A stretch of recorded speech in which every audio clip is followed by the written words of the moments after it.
యేసు, తండ్రి మీరేం చేయుచున్నారో వీరెరుగరు గనుక వీరిని క్షమించమని చెప్పెను.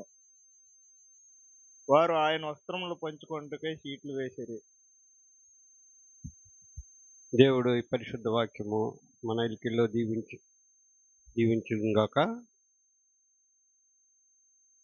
మరి ఈ వాక్యం కోసము మరి సిస్టర్ సుశీల గారు మరి ఈ వాక్యము నిమిత్తము మన మధ్యలో సుశీల గారు ఉండి మాట్లాడతారు. మరి ఆమె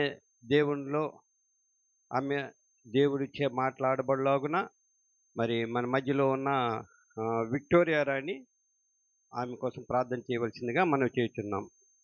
అనంతరము ఆహా మహాత్మ ఆశారణ్య చరణము పల్లవి పాడిన తర్వాత మన మధ్యలో ఉన్న సహోదరి సిస్టర్ సుశీల గారు వచ్చి మరి సమయాన్ని తీసుకోవాల్సిందిగా మనం చేస్తున్నాం. పరిశుద్ధ ఘనమైన దేవా, నీకు ఘనమైన నామానికి వేలాది వందనములు స్తోత్రం చెల్లిస్తున్నాం రాజా. నేను ఈ యొక్క శుభ శుక్రవారంలో తండ్రి మమ్మల్ని ప్రవేశపెట్టి తండ్రి నీ యొక్క సన్నిధిలో మమ్మల్ని నిలవబెట్టుకున్నావు దేవా, నీకు వేలాది వందనములు స్తోత్రం చెల్లిస్తున్నామయ్యా. నైనా నీ యొక్క ప్రియ బిడ్డ తండ్రి నీ యొక్క మాటను చెప్పబోతుండగా ప్రభా నాయనా నోటికి బోరగా ఉండి తనని నీ సిలువు చాటున మరుగుపరిచి ప్రభా నాయనా ఆ నాలుగులో మీ యొక్క మాటలు ఉంచి ప్రభా నాయనా నీ జ్ఞానము చేత నింపి ప్రభా నాయనా మాటలు చెప్పుటకు సహాయం చేయండి. ఆ యొక్క మాట ద్వారా మా జీవితాలను మేము అన్వయించుకుంటూ ప్రభా ఈ లోకంలో మేము జీవించే వారం నీటికి సహాయం చేయండి. సమస్త మహిమ ఘనత ప్రభావాలు మీరే పొందుకోవడానికి సహాయం చేసి నడిపించమని ఈ యొక్క చిన్న ప్రాథమిక ఆశను చేర్చుకోమని యేసు పరిశుద్ధ నామంలో అడిగి వేడుకుంటున్నాం తండ్రి, ఆమేన్. ఆహా మహాత్మా ఆశరణ్య విమోచక దోషరహిత జంపే నిను నా దోషమే కదా. ఆహా మహాత్మా ఆశరణ్య విమోచక విరలను క్షమించు తండ్రి నేరమేమియున్ కోరిటితులాం నిన్ను చంపు క్రూర జనులకై ఆహా మహాత్మా ఆశరణ్య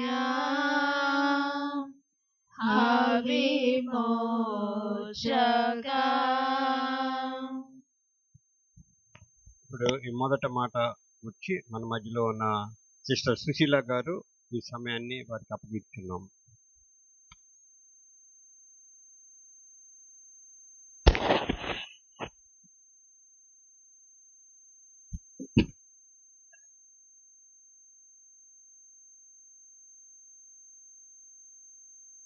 యేసుక్రీస్తు వారు శిలువలో అమూల్యమైన 7 మాటలు పలికారనమాట. ఇది ఒకటి 7వ మాటలోన మొదటి మాట క్షమాపణ అనేది ఉంటుంది. అందులోన లూకా 23:34 యేసు తండ్రి వీరేమి చేయుచున్నారో వీరెరుగరు గనుక వీరిని క్షమించమని చెప్పెను. అంటే క్షమించమని అడుగుతున్నారంటే వారెవరు కాదు, సైన్యములు సైన్యాధిపతులు అక్కడ వేసిన వాళ్ళు. అంటే శిక్ష లేకపోయినప్పటికీ అక్కడ అమలు చేస్తున్న వారు కూడా యూదులకి పరిచర్యలకి, సద్దులకి వీళ్ళందరికీ అన్నమాట వాళ్ళ కోసం అనేసి క్షమించమని అడుగుతున్నారనమాట దేవుడు. యేసుక్రీస్తు అసలు తప్పు కూడా చెయ్యలేదు. ఏ దోషం కూడా లేదు. అయినప్పటికి గాని శిక్ష అనేదనమాట అమలు చేస్తున్నారు. పిలాతు రాజు అనే అతను గవర్నర్ ప్లేస్‌లోనే ఉన్నారనమాట. అతను ఏం చేస్తున్నారంటే శిక్ష అనేది అక్కడ తీర్పు పెడుతున్నారనమాట. అందులోనే ఏంటంటే తీర్పులో కూడా అతను చూసారు. అసలు ఏ తప్పు కూడా కనిపించలేదనమాట. అతను కూడా ఏ తప్పు లేదు అని అనుకున్నప్పటికీ కూడా యూదులనమాట అందరూ కూడా ఎలా అయినా శిక్ష అనేది వెయ్యాలి అనేసి అందరూ అనమాట కోరుతున్నారనమాట. అక్కడ బరబ్బా అని అతను ఉంటారు. పస్కా పండగప్పుడు. అతన్ని ఎలాగైనా యేసుక్రీస్తుని విడుదల చేయండి అంటే ఎవరు కూడా చెయ్యరు. బరబ్బాని విడుదల చేయండి. యేసుక్రీస్తుని మాత్రం సిలువలో వేయండి అనేసి అక్కడ అందరూ కూడా ప్రెషర్ అనేది చేస్తున్నారనమాట చాలామంది. అసలు ఏం చేయాలో తెలియక పిలాతు కూడా అన్నమాట అతను తప్పక చెయ్యాలి. అతను డ్యూటీ అన్నమాట అది. కాబట్టి అతను ఏం చేస్తారంటే అమలు చేసేస్తారు. ఆజ్ఞ అనేది ఇస్తారు. తర్వాత అక్కడ సైన్యాధిపతులు, సైన్యాలు వాళ్ళేం చేస్తారంటే సిలువ దగ్గరికి తీసుకొనెళ్ళి అక్కడ గొలియాతు కపాలం అనే స్థలంలోన మనుషుల్ని హింసిస్తారనమాట. అక్కడ చంపబడతారనమాట. అది ఆ ప్లేస్‌లోని ఘోరాతి ఘోరమైన మరణదండన అలాంటివి చాలా ఉంటాయనమాట. ఆ స్థలంలోననమాట యేసుక్రీస్తుని ఏం చేస్తారంటే సిలువలో వేస్తారనమాట. సిలువలో ఏసి మేకులకి కాలు, చేతులు కూడా మేకులు వేస్తారు. మేకులతోనే కాకుండా ఇంక వస్త్రాలను కూడా పంచుకుంటారు. అక్కడ జోదం ఉంటది. తర్వాత వస్త్రాలు పంచుకొనుటకు కూడా అక్కడ కూడా వాళ్ళు ఒకరి తర్వాత ఒకరనమాట అతన్ని అపహాసిస్తూ ఉంటారనమాట. ఉమ్మ వేస్తూ ఉంటారు. చాలా ఘోరమైన అవమానకరము. చాలా అంటే చాలా. అతను మొత్తం సైన్యాధిపతులు కొరడాలతో కొడుతున్నారు. అతను ఏ తప్పు చేయనప్పటికి కూడా అతను మౌనంగా ఉన్నారంటే కేవలం తండ్రికి విజ్ఞాపన చేస్తూ, "తండ్రి వీరేమి చేయుచున్నారో వీరు ఎరగరు. కనుక వీరిని క్షమించుము." ఎంత విజ్ఞాపన అంటే ఫాదర్ గిర్మీ అనేసి అడుగుతున్నారక్కడ. చాలా మంచిగా ఆలోచిస్తే ఇందులో డెప్త్ అనేది ఉంటది. అతను వాళ్ళు సైన్యాధిపతులు, సైన్యాలనమాట. వాళ్ళకి ఎవరిని కూడా శిక్షించమని కోరటం లేదు. అలా అని తండ్రిని కూడా ప్రేయర్ చేసి వీళ్ళని శిక్షించమని కూడా అడగటం లేదు. అతను ఏమని అంటున్నారంటే, వీరు చేసిన తప్పు ఏం చేస్తున్నారో వీరికే తెలీదు. కాబట్టి మీరెలా అయినా వీరిని క్షమించమని వేడుకుంటున్నారనమాట. మన యేసుక్రీస్తు వారు. ఎంత గొప్పవారంటే, అతను మౌనంగా లేరు. అందులోన దేవుని కూడా చాలా మంచి విజ్ఞాపన చేస్తూ క్షమాపణ అడుగుతున్నారనమాట. ఇక్కడ మత్తయి సువార్త 5:54లో ఉంటది. ఒకసారి చదవండి.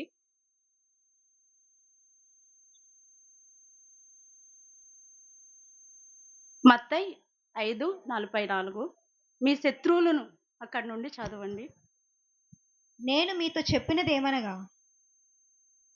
నీ పొరుగువారిని ప్రేమించి నీ శత్రువుని ప్రేమించమని చెప్పుకుంటున్న మీరు విన్నారు కదా. నేను మీతో చెప్పేదేమనగా నేను పరలోకమందున్న మీ కుమార్తె అయినట్లు మీ శత్రువులను ప్రేమించుడి. మిమ్మల్ని హింసించు వారి కొరకు ప్రార్థన చేయుడి. Thank you sister. ఇక్కడ మత్తయి సువార్త 5:44లో మీ శత్రువులని ప్రేమించుడి. మిమ్మను హింసించు వారి కొరకు ప్రార్థన చేయడి. మనం ఏంటంటే మన శత్రువుల కోసం మనము ప్రేమించాలి. మనల్ని హింసిస్తున్న వారి కొరకు మనము కూడా ప్రార్థన చేయాలి. ఎందుకంటే దేవుడు మనకి అది నేర్పిస్తున్న మాట. మనము ఏదైనా ఒకరిని క్షమించాలి అనుకుంటే మనలోన దేవుని చిత్తం అనేది ఎరిగిన వాళ్ళై ఉండాలి. దేవుని చిత్తంలోన ప్రణాళిక కలిగిన వాళ్ళై ఉండాలి. అలాంటి వారనమాట దేవుణ్ణి తప్పగా క్షమిస్తారనమాట. ఎందుకంటే మనము ఇతరులని మనల్ని క్షమించామంటే మనల్ని దేవుడు కూడా సంతోషిస్తాడు. ఎందుకంటే ఇతరులని ప్రేమించే మనసు మనకి దేవుడనేది ఇవ్వాలని మనము కూడా ప్రార్థన చేయాలి. ఎందుకంటే మంచి అంటే చాలా మంచి దేవుడు. ఎందుకంటే అతని గురించి రక్షించుకొనుటకు సిలువలో కూడా అతను ప్రాధాయపడలేదు. అలా అని తప్పించమని కూడా దేవుడిని కోరుకోలేదు. అలా అని వాళ్ళని శిక్షించుటకు కూడా అతని కోసం కూడా ఏమీ కూడా అడగలేదు. కేవలం అతను ఏమన్నారు, అక్కడున్న ప్రతి ఒక్కరి కొరకు అందరూ అక్కడ ఎవరెవరు ఉన్నారో ప్రతి ఒక్కరి కొరకు అనమాట క్షమించమని వేడుకుంటున్నారు. సైన్యాలుంటారు. అక్కడ సైన్యాధి అధిపతులు ఉంటారు, అధికారులు ఉంటారు, యూదులు సంబంధించిన అధికారులు కూడా ఉన్నారు. చాలా మంది ఉన్నప్పటికీ అందులోన మనము కూడా ఉన్నాము. ఎందుకంటే వారందరినీ క్షమించమని వేడుకుంటున్నాడనమాట. కాబట్టి మనము కూడా ఏంటంటే, మనము దేవుని విషయంలో కూడా దేవుని చిత్తం కలిగి ఉండాలన్నమాట. మనం దేవుని చిత్తంలో కలిగితేనే కొందరిని మనము కూడా క్షమించగలుగుతాం. ఎందుకంటే క్షమించకపోతే కూడా దేవుడు మనల్ని అన్నమాట క్షమించడు. మనకి వాక్యం కూడా మనకి చెప్పుచున్నారనమాట. ఇప్పుడు మత్తయి 27:54 చూడండి ఒకసారి. అక్కడ పిలాతు ఏం చేస్తున్నాడంటే, అతనికి తెలుసు. అతను ఏంటంటే తప్పు చేసినప్పుడు కూడా అతను తప్పనేది యేసుక్రీస్తులో కూడా కనిపించలేదు. అయినప్పటికీ అతను అసలు తీర్పు ఇవ్వడానికి కూడా ఇష్టం లేదు. అయినప్పటికీ అతను చేస్తున్నారు. కాకపోతే అతను పాపం అంటకుండా కడుక్కుంటారనమాట చేతులు కూడా.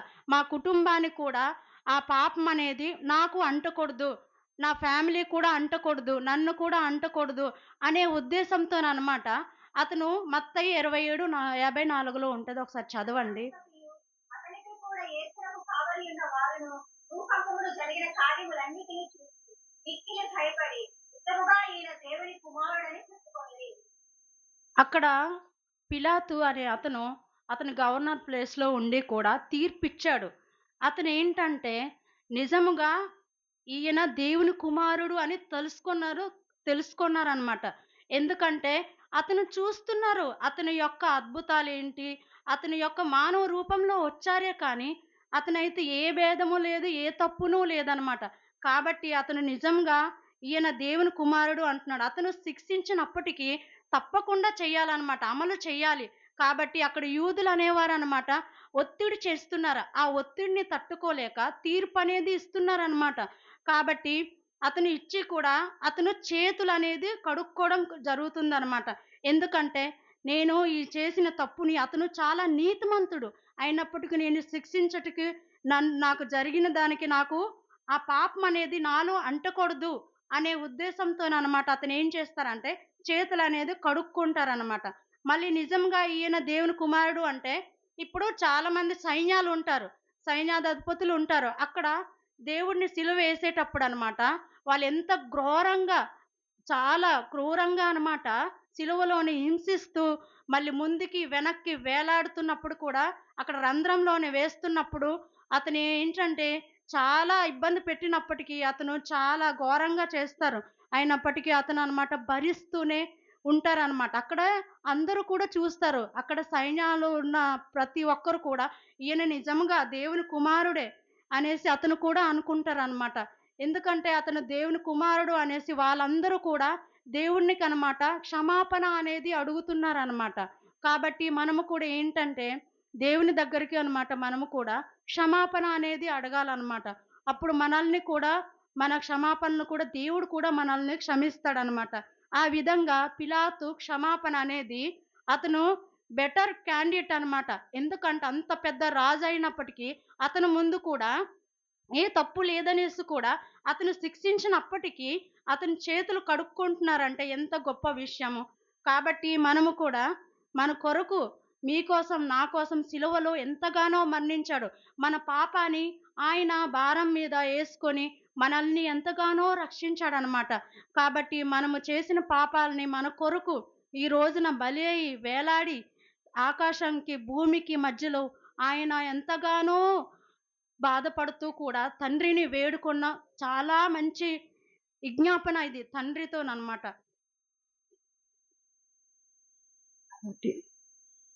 ఈ చిన్న వాక్యం దేవుడు దీవించిన గాక. ఎందుకంటే ఇంకా 7 మాటలు కాబట్టి అందులో మొదటి మాట చెప్పాను, మిగతాది చెప్పాలి కాబట్టి టైం అవుతుంది. ఇంకా చెప్పాలంటే చాలా ఉంటుంది. ఈ వాక్యం దేవుడు దీవించిన గాక. ఆమె